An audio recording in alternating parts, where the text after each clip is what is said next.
Good morning, President Bollinger, Dean Navratil, Dean Schollenberger, Mr. Alba, Mr. Lee, family, friends, and fellow members of the class of 2009.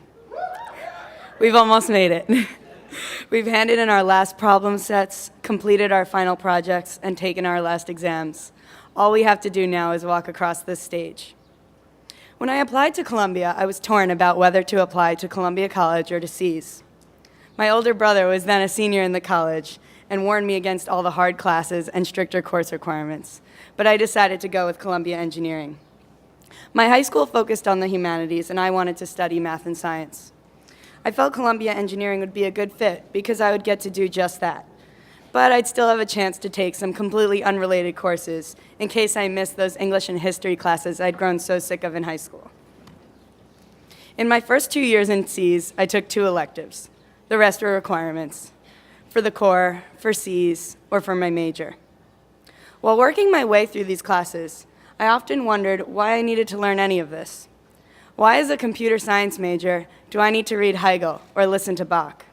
How would that help me with my engineering degree?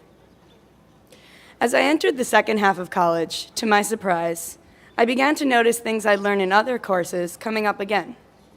Physics showed up in my computer vision course. Probability showed up in my biometrics course. Linear algebra showed up in pretty much everything.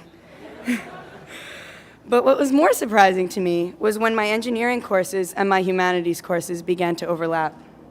Reading Descartes in CC and using his Cartesian system in calculus.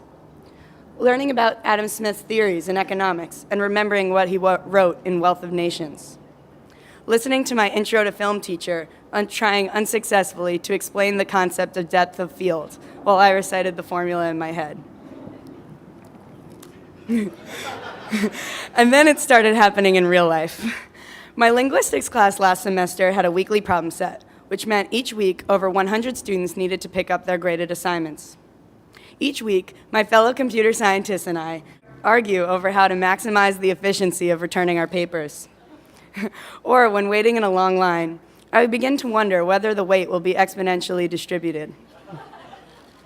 SEAS has also ruined more than a few movies for me. My engineering friends and I went to see 21, and all unanimously groaned as Kevin Spacey babbled nonsensically about derivatives and nonlinear algorithms. There have been many times throughout my 4 years, during those all-nighters, impossible midterms, and unsolvable programming assignments, that I kick myself for checking that SEAS box on my Columbia application. But whenever I have those engineering moments, out in the real, non-engineering world, I realize that's why I checked the SEAS box. SEAS has taught me a new way to see the world. I would like to take a moment to thank all of the faculty that have helped my fellow students and I succeed during our time here. You have influenced in more ways than you can know, and years from now, we may not remember exactly what you taught us, but we will remember you. I would also like to thank my parents for always supporting and believing me, my brother for constantly pushing me to strive for more, my grandparents for thinking everything I do is amazing, whether or not it actually is, and my friends for going through all of this with me and being there for me every step of the way. I cannot express how much your love and support has meant to me. Fellow students, whether or not you'll actually be doing anything engineering related next year, I ask that every now and then, when you have one of those nerdy engineering moments, you stop and think back on your time in SEAS, and remember, you are an engineer.